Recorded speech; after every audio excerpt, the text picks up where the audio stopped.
1974, India conducted its first underground nuclear test.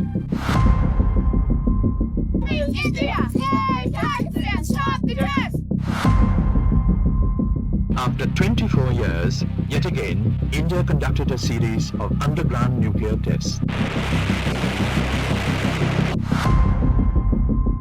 India's first indigenously built fast breeder nuclear reactor has reached criticality.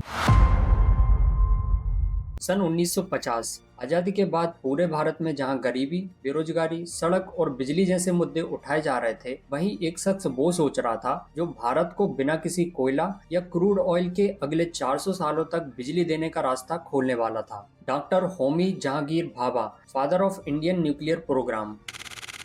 द्वितीय विश्व युद्ध के बाद जहां पूरी दुनिया न्यूक्लियर पावर बनाने के लिए यूरेनियम के पीछे दौड़ रही थी, वहीं इंडिया में साइंटिस्ट को ये पता चलता है कि भारत के पास इतना यूरेनियम नहीं है जो उसे न्यूक्लियर पावर बना सके। तभी होमी जहांगीर भाभा सरकार के सामने एक ऐसा प्लान रखते हैं जिसने सभी को चौंका दिया। 3-stage nuclear programme. A 3-stage nuclear program. A 3-stage plan. A 3-stage nuclear program. 3-stage nuclear plant Bharat को न सिर्फ परमाणु बम बनाने में मदद करने वाला था, बल्कि भारत को अगले 400 सालों तक बिजली देने का रास्ता भी खोलने वाला था। इस प्लान को लेकर भारत अब तेजी से न्यूक्लियर टेक्नोलॉजी में आगे बढ़ रहा था। लेकिन तभी कुछ ऐसा होता है जिसने भारत के सपनों पर पानी फेर दिया। न्यूक्लियर सप्लायर ग्रुप यानी NSG ने भारत को किसी भी न्यूक्लियर सहायता देने पर पाबंदी लगा दी। लेकिन ये भारत के न्यूक्लियर कहानी का अंत नहीं, बल्कि शुरुआत थी। यदि मैं कहूँ कि भारत के इस हिस्से में भर भर के सोना है तो आप शायद नहीं मानोगे, लेकिन भारत के समुद्री तटों पर ये जो काली मिट्टी दिख रही है, ये किसी सोने से कम नहीं है। इसे कहते हैं थोरियम। इसी थोरियम को लेकर फरवरी 2026 को तमिलनाडु के कलपक्कम न्यूक्लियर पावर स्टेशन के वैज्ञानिकों ने कुछ ऐसा कर दिखाया जो भारत को न्यूक्लियर एनर्जी के क्षेत्र में दुनिया का सुपर पावर बना सकता है। 1950 में भाभा ने थोरियम से बिजली बनाने के लिए जिस 3-stage टेक्नोलॉजी की बात कही थी, साइंटिस्ट ने उसकी दूसरी स्टेज को पूरा कर लिया है। 1 टन थोरियम से इतनी एनर्जी मिलती है जितनी 30 लाख टन कोयला, 23 lakh tonne crude oil, 16 lakh tonne natural gas और 100 टन यूरेनियम से मिलती है। तो अगर थोरियम इतना पावरफुल है तो बाकी दुनिया ये क्यों नहीं कर रही? वो इसलिए क्योंकि जो न्यूक्लियर पावर देश हैं वो न्यूक्लियर सप्लायर ग्रुप में शामिल हैं। उन्हें दूसरे देशों से यूरेनियम लेने की खुली छूट है और यूरेनियम से बिजली बनाना काफी सस्ता होता है। लेकिन भारत को इतनी छूट नहीं थी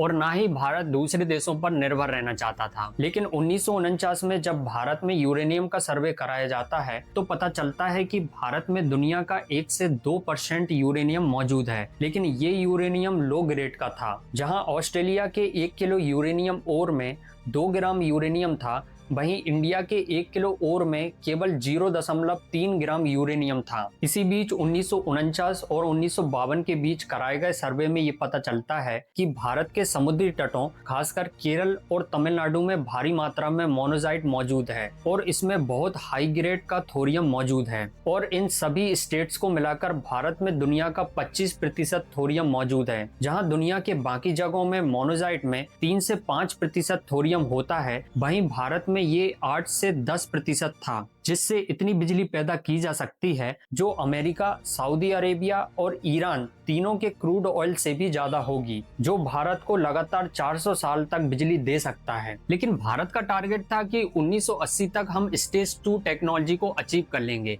लेकिन अचानक ऐसा क्या हुआ जिससे भारत को इसको अचीव करने में 55 साल लग गए? इसके पीछे बहुत ही इंटरेस्टिंग स्टोरी है, लेकिन इसके लिए हमें थोड़ा सा रिएक्टर के बारे में जानना जरूरी है। देखिए, कोई भी रिएक्टर हो, जब उसमें फ्यूल डाला जाता है तो एनर्जी निकलती है और ये एनर्जी पानी को भाप में बदलती है। भाप टरबाइन घुमाती है जिससे बिजली बनती है। अब रिएक्टर 2 प्रकार के होते हैं। पहला लाइट वाटर रिएक्टर और दूसरा pressurised heavy water reactor. Light water reactor को चलाने के लिए इनरिच्ड यूरेनियम यानी हाई ग्रेड यूरेनियम की जरूरत होती है। मतलब आप यूरेनियम को जमीन से निकालकर डायरेक्ट इस रिएक्टर में नहीं डाल सकते, उसको पहले इनरिच करना पड़ता है। लेकिन हैवी वाटर रिएक्टर में आप कच्चा यूरेनियम जो जमीन से निकलता है उसको डाल सकते हैं। इस रिएक्टर की खास बात ये होती है कि इससे प्लूटोनियम निकलता है, जो न केवल थोरियम से बिजली बनाने में काम आता है बल्कि परमाणु बम बनाने के लिए भी जरूरी होता है। भारत को इसी रिएक्टर की जरूरत थी। अब आप पूछेंगे कि डॉक्टर भाभा ने तो बोला था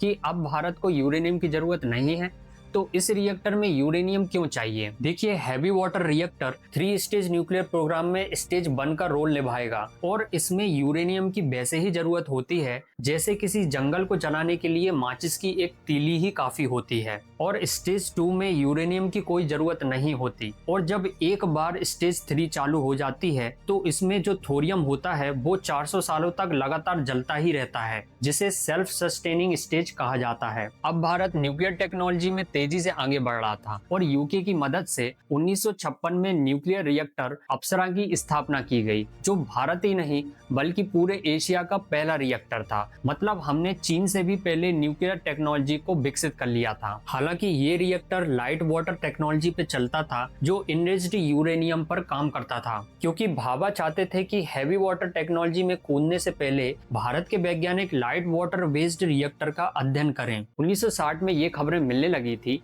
कि चीन न्यूक्लियर वेपन बना रहा है, इसलिए भारत भी चुपके से परमाणु बम बनाने पर काम कर रहा था। डॉक्टर होमी भाभा एक मीटिंग में प्रधानमंत्री नेहरू से कहते हैं कि भारत अब 1 साल के अंदर परमाणु बम बना लेगा। सब कुछ रेडी था, लेकिन सिर्फ एक चीज की कमी थी, प्लूटोनियम, जो तभी मिल सकता था जब भारत हैवी वाटर रिएक्टर बना लेता। इससे पहले कि इंडिया हैवी वाटर रिएक्टर बनाना चालू करता, 20 अक्टूबर 1962 में चीन भारत से युद्ध छेड़ देता है और भारत के अक्साई क्षेत्र पर कब्जा कर लेता है। भारत को हराने के बाद 16 अक्टूबर 1964 को चीन अपना पहला न्यूक्लियर बम टेस्ट करता है। इससे भारत बहुत दहशत में आ जाता है और 1964 में हैवी वाटर रिएक्टर बनाने के लिए भारत कनाडा से एग्रीमेंट करता है। वहीं 1965 में भारत पाकिस्तान युद्ध हो जाता है। इसके बाद अब भारत के लिए परमाणु बम बनाना बहुत ही जरूरी हो गया था। लेकिन 24 जनवरी 1966 में डॉक्टर भाभा की प्लेन क्रैश में मौत हो जाती है। भाभा की मृत्यु के बाद इंदिरा गांधी लिखती हैं कि जब भारत को भाभा की सबसे ज्यादा जरूरत थी, उस समय भाभा का जाना भारत के एटॉमिक एनर्जी प्रोग्राम के लिए बहुत बड़ा धक्का है। वहीं 1968 में यूनाइटेड नेशंस द्वारा एक नॉन प्रोलिफरेशन ट्रीटी की घोषणा की जाती है, जिसमें कहा जाता है कि 1967 से पहले जितने भी देश न्यूक्लियर बम बना चुके हैं, उनको छोड़कर अब कोई भी देश न्यूक्लियर बम नहीं बनाएगा। 1967 से पहले केवल 5 देशों ने ही न्यूक्लियर बम बनाए थे, United states, Russia, United kingdom, France और चाइना। 191 देशों ने ये शर्त मान ली, लेकिन भारत, पाकिस्तान और इजराइल ने इस पर साइन नहीं किया। भारत को पता था कि अगर साइन कर दिया तो चीन और पाकिस्तान उसे चैन से नहीं रहने देंगे। डॉक्टर भाभा की मृत्यु के बाद विक्रम साराभाई भारत के न्यूक्लियर प्रोग्राम की कमान संभालते हैं, लेकिन समस्या ये थी कि साराभाई गांधीवादी थे और वो व्यक्तिगत तौर पर परमाणु बम हथियार बनाने के खिलाफ थे। लेकिन भारत ने पहले ही 2 दशक परमाणु शक्ति बनाने में खर्च कर दिए थे और चीन और पाकिस्तान से युद्ध होने के कारण साराभाई भी ये जानते थे कि भारत के लिए परमाणु कितना जरूरी है, इसलिए उन्होंने इस प्रोग्राम को नहीं रोका। वहीं 1973 में भारत अपना पहला हैवी वाटर रिएक्टर बना लेता है। भाभा ने न्यूक्लियर प्रोग्राम को ऐसे डिजाइन किया था कि दुनिया को लगे कि भारत सिर्फ बिजली बना रहा है, जबकि इसको कभी भी परमाणु बम बनाने के लिए यूज किया जा सकता था। और जब कनाडा ने भारत को हैवी वाटर रिएक्टर बनाने में मदद की, तो इसका प्लूटोनियम चुपके से परमाणु संस्थानों को भेज दिया जाता था। ये मिशन इतना सीक्रेट था कि इसकी भनक भारत के विदेश मंत्री को तक नहीं थी। और जब 18 मई 1974 को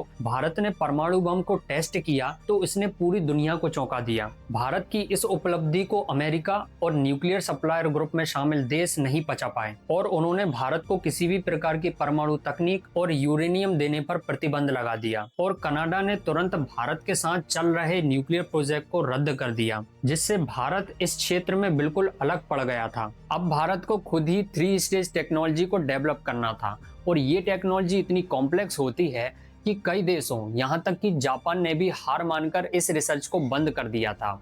NSG के इस प्रतिबंध ने भारत की न्यूक्लियर रिसर्च को थोड़ा धीमा तो कर दिया था, लेकिन भारत के इरादे अडिग थे और 1998 में भारत ने दूसरा परमाणु बम सफलतापूर्वक टेस्ट कर लिया। इतनी बड़ी परमाणु शक्ति बनने के बाद भारत ने शांति का संदेश दिया।